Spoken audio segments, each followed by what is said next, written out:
Olá, boa noite. Efeitos da Covid-19 no mercado de trabalho. Quais as ações de apoio à população em meio à crise? Esse é o tema do jornal de hoje. E você vai ver também as últimas informações sobre o novo coronavírus e as medidas de contenção da pandemia. Tudo isso e muito mais, o Jornal da UFO está começando.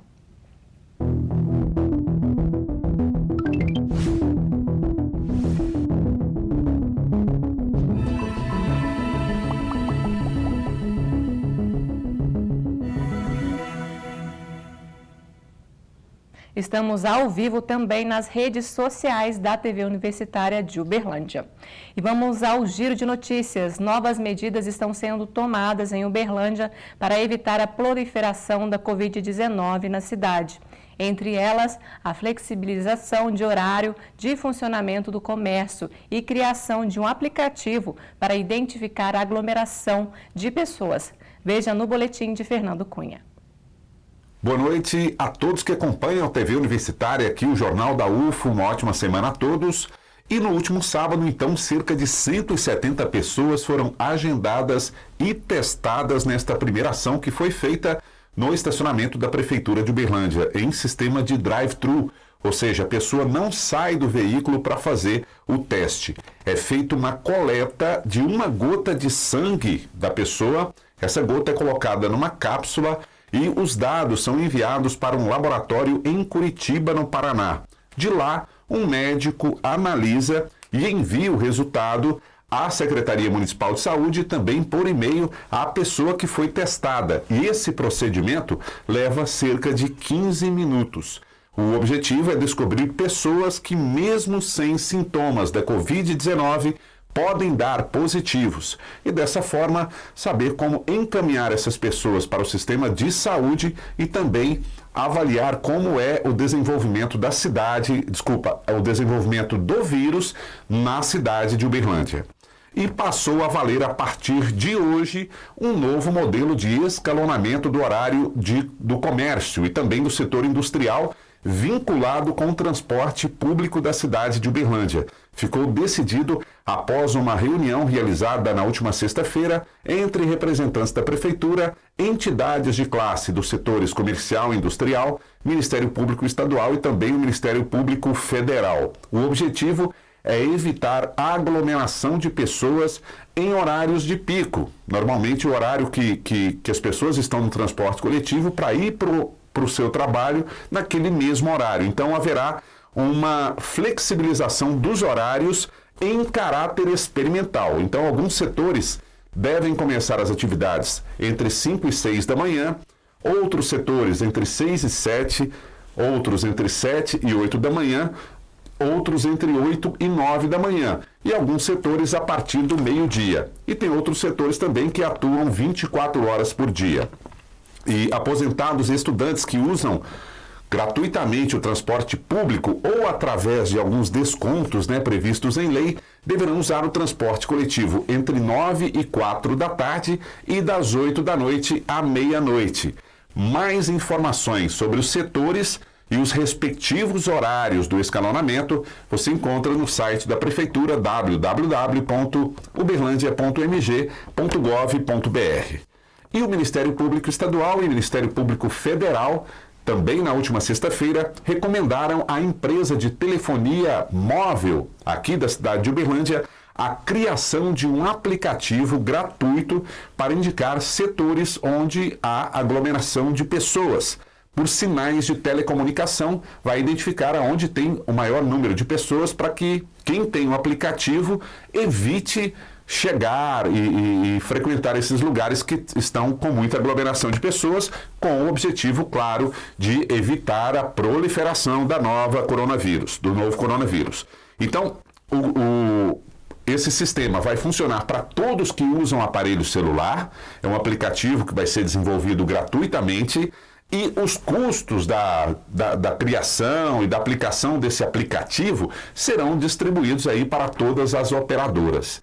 Então aí são algumas notícias relacionadas a atividades que estão sendo feitas para evitar a proliferação da Covid-19 aqui na cidade de Uberlândia. Boa noite a todos, uma ótima semana para todos aí. Fernando Cunha para o Jornal da UFO. E vamos aos números do coronavírus. Em Minas Gerais, são 121 mortes confirmadas, 10 a mais do que noticiamos na sexta-feira passada. São 3.320 casos confirmados. Uberlândia é a terceira cidade no estado com maior número de casos e óbitos confirmados. Os números são superados apenas por Belo Horizonte e Juiz de Fora, segundo dados do informe epidemiológico do governo de Minas. Aqui em Uberlândia já são 293 casos confirmados, 7% a mais que ontem, de acordo com o boletim enviado pela Prefeitura na tarde de hoje. Óbitos confirmados são 12 e 32 pacientes estão internados, num total de 88% dos leitos de UTI ocupados. 823 pesquisas estão em andamento no país para mapear o novo coronavírus e achar uma vacina. Confira mais informações. Boa noite, Larissa, e a todos que acompanham o Jornal da UFO. Nesta segunda-feira, a Associação Nacional dos Dirigentes das Instituições Federais de Ensino Superior, a ANDIFES, divulgou um balanço sobre as iniciativas realizadas por 46 universidades federais brasileiras no enfrentamento à pandemia da Covid-19. De acordo com a associação, 823 pesquisas estão em andamento para mapear o novo coronavírus e achar uma vacina contra o vírus. Os principais objetivos dos estudos são descobrir tipos de testes mais baratos, fabricar peças para ventiladores mecânicos no Brasil, criar sistemas informatizados para detectar novos casos de Covid-19 e identificar o genoma viral do SARS-CoV-2 para conseguir produzir uma vacina. Outro ponto destacado é que as universidades têm colaborado na produção de álcool gel e na fabricação de equipamentos de proteção para os profissionais da saúde. A Universidade Federal de Uberlândia é uma das instituições listadas pela associação. Na UFO, as iniciativas vão desde a publicação de estudos sobre a eficácia do álcool em gel caseiro, a possibilidade de cães e gatos serem infectados pelo coronavírus, a produção de protetores faciais, o desenvolvimento de um teste para coronavírus que utiliza saliva, experimento este que o ministro da Ciência, Tecnologia, Inovações e Comunicações veio conhecer em abril, além de fornecer leitos no Hospital das Clínicas para atendimento de pacientes com Covid-19. Essas são as informações, Larissa. Eloy Schweikert para o Jornal da UFO. Muito obrigada. E falando em educação, as inscrições para o Exame Nacional do Ensino Médio, o Enem 2020, começam hoje e vão até dia 22 deste mês. Neste ano, as provas presenciais vão ocorrer em 1º e 8 de novembro. A primeira versão digital do exame será em 22 e 29 de novembro. Os candidatos devem fazer o cadastro no site oficial da prova, www.enem.inep.gov.br/participante. A data que celebra o Dia Mundial do Trabalho este ano também simboliza uma preocupação global, a manutenção dos empregos. Um estudo realizado pela Organização Internacional do Trabalho mostrou as consequências econômicas do confinamento, ainda visto como a principal forma de prevenção ao coronavírus. Acompanhe na reportagem a seguir. Os dados são alarmantes. Mais da metade dos 3,3 bilhões de trabalhadores do mundo corre o risco de perder o sustento até junho. Os setores mais afetados são hoteleiro, serviços de alimentação, indústria e comércio. No Brasil, há mais de 1.200.000 acordos entre empresas e empregados para redução de jornada e salário ou suspensão de contratos. 25 milhões de trabalhadores já foram afetados e receberão um benefício emergencial do governo para amortecer a perda na renda da família. Para sobreviver, muitas empresas se adaptam à realidade, que obrigou a novas dinâmicas, como o trabalho remoto. É muito mais desafiador gerenciar pessoas que estão cada uma em uma residência. Então, você não ter ali o trabalhador no mesmo ambiente dificulta a comunicação e a gestão. O trabalho remoto é apenas parte desta mudança. É preciso repensar os processos produtivos à luz de novas tecnologias e, claro, a pandemia. Segundo especialistas, não é mais possível gerir empresas e negócios ignorando os avanços tecnológicos e também o risco de contágio da Covid-19. Assim, governos e empresas precisam investir em qualificação profissional, comprando equipamentos de educação e também trabalho à distância e garantindo a saúde e segurança dos trabalhadores. Doutor em Direito e especialista em Relações do Trabalho, este professor defende mais turnos de produção, ônibus fretados para trabalhadores, protocolos de higienização mais criteriosos nas empresas e exames médicos rotineiros. Gastar agora para produzir mais e melhor adiante. Porque de nada adianta prorrogarmos aí essa transformação, esse sofrimento e esperar que as coisas vão voltar a um estado de normalidade sem que haja efetivo trabalho humano, efetivo gerenciamento para possibilitar que esse retorno das atividades ao normal seja potencializado e com menores traumas para a sociedade e para os trabalhadores. A empresa de Davi nasceu adaptada às novas tecnologias. A startup otimiza o frete em processos de compras internacionais, mas para manter clientes de peso e os funcionários, a empresa usa inovações para garantir as entregas na pandemia. Um aplicativo para transferir a ligação para o celular do funcionário e ainda uma ferramenta que permite o contato via rádio. Ô, Rafael, tá me ouvindo? Opa, Davi, claro, tô te ouvindo sim. Cara, você viu aí o e-mail que a Carla enviou? Vi sim, agora há pouco. As reuniões de alinhamento também aumentaram. Eles devem superar a crise, mas nem todos seguirão adiante. A startup, eu entendo que ela se adapta muito mais rápido a essa questão do home office, né, pela dinâmica do negócio, né, por já ser bem digital, já conseguir adotar as ferramentas digitais muito rapidamente, né, mas certamente elas não têm tanta gordura muitas vezes para queimar igual uma empresa tradicional do mercado. Então, às vezes elas precisam começar a demitir muito rápido, muitas vão quebrar, né, a gente já sabe que muitas vão quebrar. Realmente é lamentável a situação. Espero que a gente consiga, né, superar isso o quanto antes. E o tema da entrevista de hoje é a pandemia e o mercado de trabalho. Quem vai falar sobre o assunto é a economista Alana Santos de Oliveira. O Centro de Estudos, Pesquisas e Projetos Econômicos Sociais, o CEPS, da UFO, divulgou uma análise dos efeitos econômicos da pandemia sobre o mercado de trabalho no Brasil. A produção do artigo é das economistas Alana e Esther William. Para aprofundarmos um pouco mais nesse assunto, convidamos a Alana para participar do Jornal da UFO. Vamos começar falando sobre o objetivo desse estudo. Conta pra gente, Alana. O objetivo do nosso trabalho foi refletir sobre os efeitos socioeconômicos da Covid-19 no mercado de trabalho brasileiro, enfocando também algumas das principais medidas políticas que foram tomadas com o intuito de mitigar um pouco desses efeitos. Nesse sentido, nós tentamos fazer essa reflexão, tomando por base também o cenário que nós já tínhamos para o mercado de trabalho brasileiro quando o vírus nos encontra.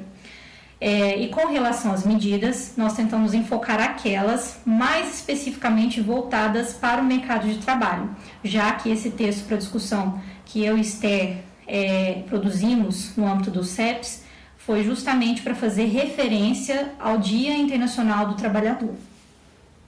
E qual era o cenário econômico que o país vivia antes da crise sanitária e de que forma este cenário impactou na situação do mercado de trabalho agora com a pandemia? O cenário econômico que nós destacamos, que é um cenário de extrema fragilidade que o país já passava, já apresentava quando o vírus chega, refere-se especialmente ao mercado de trabalho. O que nós ressaltamos? Que nós já vínhamos de 3 anos de crescimento bastante baixo, aproximadamente 1% anual, e antes disso, nós havíamos tido 2 anos de retração econômica, que foram os anos de 2015 e 2016, que foram anos resultantes de uma crise econômico-política cujos resultados se estendem até o presente momento. Quais são esses resultados, então? Dentro do mercado de trabalho, a gente pode destacar a alta taxa de desemprego, que, por exemplo, em 2019 foi uma taxa média de 11,9%, segundo o IBGE, que é quem produz a pesquisa nacional por amostra de domicílios. Nos 3 primeiros meses desse ano, essa taxa foi de 12,2%. Além disso, além dessa taxa já elevada de pessoas desempregadas, nós contamos também com um amplo número de pessoas na informalidade. A taxa de informalidade no país no ano passado foi de 41%. Além dessas pessoas que estão na informalidade, nós temos também as pessoas desalentadas, que são aquelas que desistiram de procurar um trabalho justamente porque elas não tinham sucesso nessa busca e porque essa busca impõe custos financeiros também. Nós temos, além dos desalentados, um grande número de pessoas subocupadas, que é um número que atingiu aí recorde também nesses últimos anos, que são aquelas pessoas subocupadas por insuficiência de horas. Elas gostariam de trabalhar mais, precisariam de trabalhar mais para oferir uma renda maior, mas elas não conseguem isso. Para não falar também da alta taxa de pessoas na extrema pobreza. Segundo o IBGE, nós tivemos em novembro do ano passado o maior número nos últimos 7 anos de pessoas na situação de extrema pobreza. Então é esse o cenário de dificuldades que mostra que nós já tínhamos uma população extremamente vulnerável quando a crise da Covid-19 nos atinge. Daqui a pouco voltamos com a entrevista. A Escola de Educação Básica da UFO tem organizado atividades nesse período de isolamento social. A assessora pedagógica da escola traz as informações. Veja só. O projeto Ezeba em Casa é um espaço dentro do site da Ezeba, onde os profissionais da escola, todos os professores, estão envolvidos na intenção de sugerir atividades, jogos, brincadeiras, livros de literatura, com o objetivo de auxiliar os estudantes para desenvolver essas atividades em parceria com os seus familiares. Ele busca atingir uma formação ética e estética dos nossos estudantes por meio de atividades diferenciadas que podem estar, então, sendo desenvolvidas nesse período de isolamento social. Obrigada pela participação. Lembrando que o Ezeba em Casa não vai substituir as atividades dos dias letivos do calendário escolar. Para conferir todas as sugestões dos professores, entre no site www.ezeba.ufo.br. Voltamos com a entrevista sobre os impactos da pandemia no mercado de trabalho. Qual setor do mercado formal que mais irá sentir os efeitos negativos da crise do novo coronavírus e por quê? Bom, diversos setores aí vão sentir os efeitos da Covid-19, os efeitos econômicos dessa crise. É muito difícil fazer um levantamento preciso nesse momento, já que nós não temos dados em tempo real para poder fazer isso. Então, o que nós buscamos fazer ao longo do texto foi uma análise a partir das conjecturas de outras instituições, como, por exemplo, a Organização Internacional do Trabalho, que fez o relatório monitor da Covid-19. De acordo com esse relatório, os principais setores atingidos pela Covid-19, não só no Brasil, mas no mundo de forma geral, são aqueles também que estão mais expostos ao risco de contágio, que por essa razão tiveram que adotar o isolamento parcial ou total. Então, temos, por exemplo, o caso do setor hoteleiro, das atividades turísticas de um modo geral, das atividades de lazer, de entretenimento, aquelas do ramo de alimentação também ligadas a essa parte do lazer, do entretenimento, a própria produção de manufaturas. Todos esses setores, todas essas atividades acabam sendo altamente afetadas pela Covid-19 e até nesse sentido é que nós destacamos quanto seria importante uma formulação de políticas mais específicas para tentar ajudar os setores mais prejudicados pela Covid-19 no Brasil. Certo.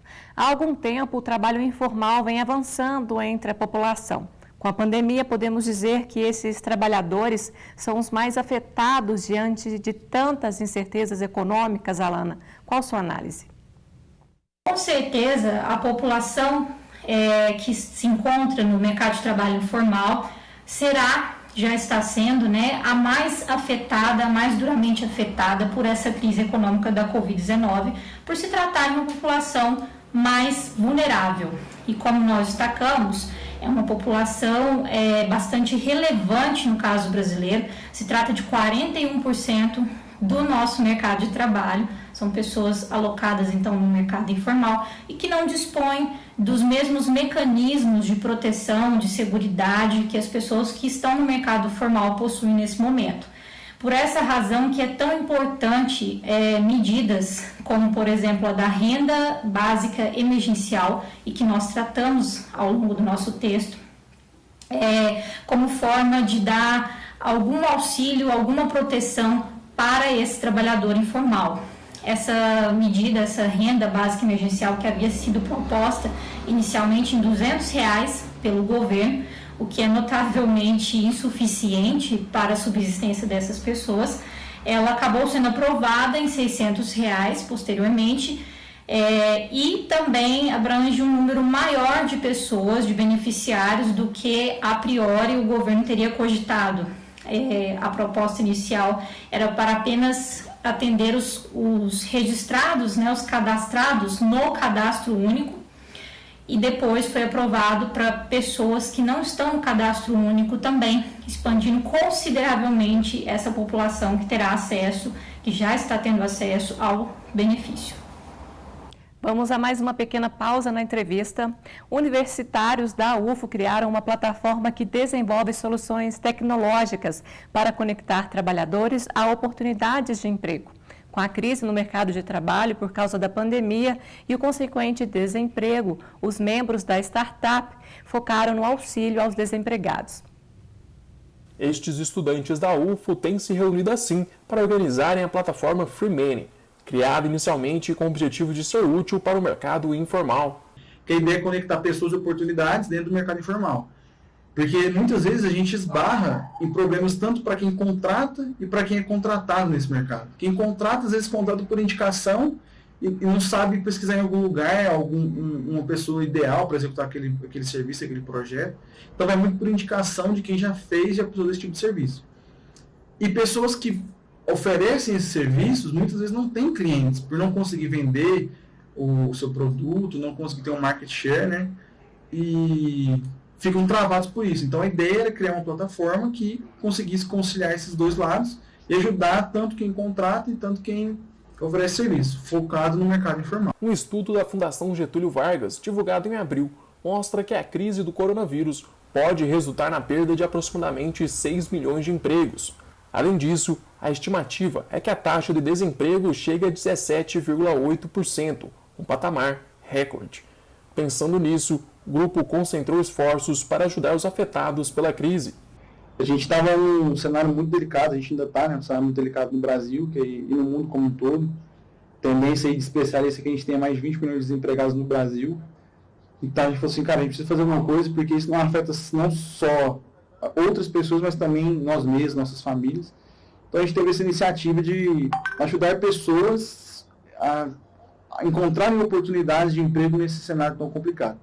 Então a ideia basicamente é a gente criou um software que vai fazer o entrelaçamento de informações entre cadastros e fazer matches, perfis compatíveis entre empresas e pessoas ou oportunidades e pessoas. Então a gente tem um campo de cadastro para a empresa que procura algum trabalhador, está com uma vaga em aberto dentro da sua equipe, pessoas que estão desempregadas e procuram algum tipo de trabalho, pessoas que exercem trabalhos informais estão com oportunidades de serviço para serem executadas, e cadastro também de voluntários, pessoas que vão ajudar a gente na divulgação, no marketing dessa ideia, para conseguir alcançar o maior número de pessoas e realmente ajudar. Os interessados em conhecer a plataforma podem acessar o site www.freemaning.com ou apontar a câmera do celular para o QR Code que aparece na tela.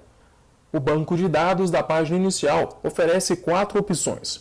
A primeira é o cadastro de empresas que procuram novos profissionais. A segunda é para os que procuram oportunidades de trabalho. Outra opção é para quem busca uma pessoa para realizar algum serviço específico. E a última é para os interessados em fazer parte da equipe do projeto. Após a escolha da opção, é só preencher o formulário e finalizar o cadastro. Obrigada pela dica. Voltamos com a última parte da entrevista. Em relação ao mercado de trabalho, uma das primeiras propostas do governo federal foi a MP 936, que prevê possibilidades de acordos entre empregadores e funcionários. De maneira geral, qual a intenção da MP e as principais consequências? A MP 936, ela surge, na verdade, como fruto, da crítica que havia sido feita à MP anterior, que é a MP 927. A MP 927, ela previa a suspensão dos contratos de trabalho sem qualquer tipo de compensação para o trabalhador. A MP 937, por sua vez, ela já prevê tanto suspensão dos contratos de trabalho, como também redução da jornada de trabalho e, consequentemente, redução dos salários, com compensação pública, compensação por parte do governo federal, para esse trabalhador, que é proporcional, no caso da redução da jornada de trabalho, ao número de horas, digamos assim, que foi reduzida essa jornada. Essa compensação, ela tem por base um percentual da parcela do seguro-desemprego que esse trabalhador faria jus se ele estivesse, então, desempregado. É uma medida bastante importante também, e que nós destacamos ao longo da nossa publicação, que se insere num marco institucional relativamente novo para o Brasil, que é o marco da negociação individual no mercado de trabalho. Então, antes da reforma trabalhista, o Brasil conhecia muito pouco desse tipo de negociação. Nós tínhamos mais a negociação coletiva, que é aquela que envolve os sindicatos, e mesmo assim nunca foi tão empregada. A reforma trabalhista, ela visa, então, enfatizar, suscitar e estimular, inclusive, as negociações entre trabalhadores e empregadores, sobretudo esse tipo de negociação, que é a negociação individual. Então, a gente ainda tem que ver como que isso vai funcionar aqui no caso do Brasil. Desde que a medida foi proposta, que foi no início de abril até agora, até segunda passada, nós já tínhamos o registro de 5,4 milhões de acordos na Secretaria Especial de Previdência e Trabalho, 5,4 milhões de acordos, e desses 5,4 milhões, nós tínhamos 56% que eram relativos à suspensão do contrato de trabalho. E para finalizar, qual deve ser o papel do Estado para auxiliar o trabalhador nesta crise? Com base no estudo do CEPS, a atuação do Brasil tem sido satisfatória? O que nós destacamos no estudo é que a ação do Estado ela é fundamental nesse momento para que nossa economia consiga passar pela Covid-19 com os menores impactos socioeconômicos possíveis, e que essa atuação é que vai determinar, em um segundo momento, a recuperação efetiva do emprego e da economia como um todo. Essa não é só uma reflexão produzida por nós, do CEPS, mas também é uma reflexão de outros órgãos, de outras entidades, a exemplo da OIT, que destaca a importância do aumento da ampliação, da política fiscal por parte das distintas economias, para que a gente consiga passar por esse instante, por esse momento difícil, não só por uma questão de justiça social, de amparo às pessoas mais vulneráveis, mais necessitadas, mas também pelo próprio argumento econômico, pela própria necessidade de recuperação da economia. Nesse sentido, no caso específico do Brasil, a gente destacou que o que já tem sido feito é de fato muito importante, tem sido importante, como por exemplo a renda emergencial, como por exemplo a MP 936, que inclusive já tem sido amplamente acessada, por meio do benefício emergencial, mas que poderia ter sido feito mais, principalmente porque demorou-se a reconhecer a gravidade da crise e com isso demorou-se a formular políticas públicas visando o amparo a essa população mais vulnerável. Então, quando se compara essa atuação do Estado brasileiro com a atuação do Estado em outras economias, inclusive, sendo elas mais ou menos desenvolvidas que o Brasil, você vê ainda que o gasto do setor público nesse sentido, o gasto do governo para tentar fomentar isso, ainda é tímido e que mais medidas poderiam ter sido acionadas, mais recursos poderiam ter sido dispendidos, sobretudo com essa população mais vulnerável. Muito obrigada pela entrevista. Além do uso de máscaras para sair de casa, muita gente tem utilizado luvas para se proteger do coronavírus. Mas será que isso funciona? Nossa equipe procurou a pesquisadora em microbiologia para saber sobre isso. Oi pessoal, eu sou Vitória Groschi, biomédica virologista pela UFO e doutoranda em microbiologia pela Unesp de São José do Rio Preto. A TV Universitária entrou em contato comigo para saber, o uso de luvas durante essa pandemia ajuda ou atrapalha? Bom, para a população em geral, atrapalha. Isso porque o uso das luvas dá uma falsa sensação de proteção. O seu uso, assim como o das máscaras, precisa de cuidados específicos. Quando a gente coloca as luvas para sair e ir para a farmácia, supermercado ou usar o transporte público, por exemplo, nós devemos evitar colocar as nossas mãos em objetos próximos a nós, como os nossos celulares, o nosso óculos, fone de ouvido, bolsa, acessório e até mesmo nossas roupas.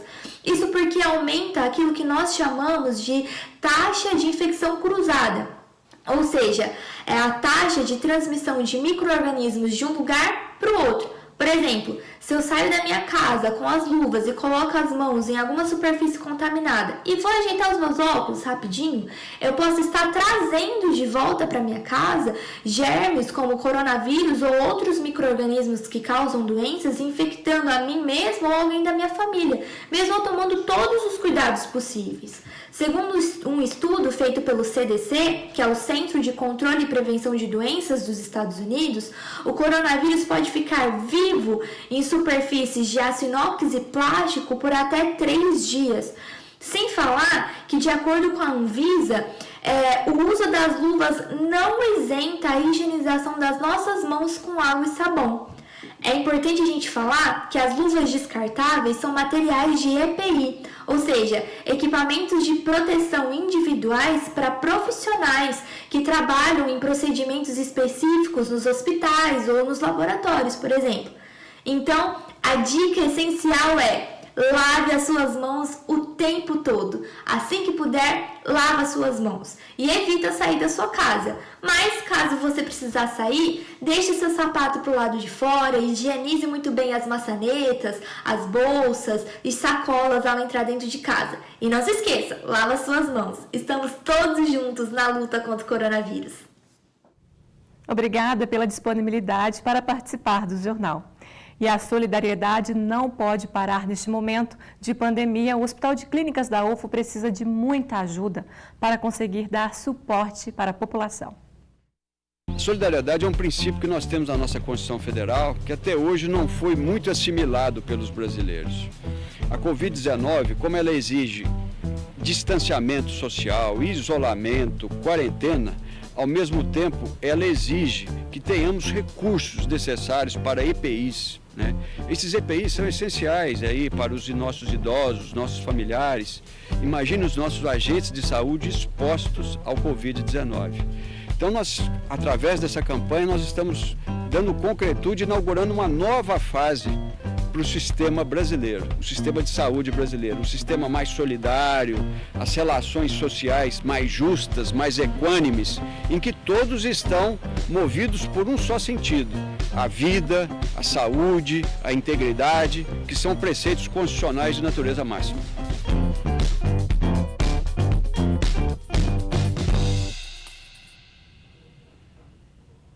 Vamos ajudar, juntos somos mais fortes. E o Jornal da UFO fica por aqui. Mais notícias no Jornal da Cultura, às 9h15. E logo após tem o programa Roda Viva, que hoje recebe o presidente do Supremo Tribunal Federal, Dias Toffoli. Boa noite para vocês. Se cuida. Se puder, fique em casa. Tchau, tchau.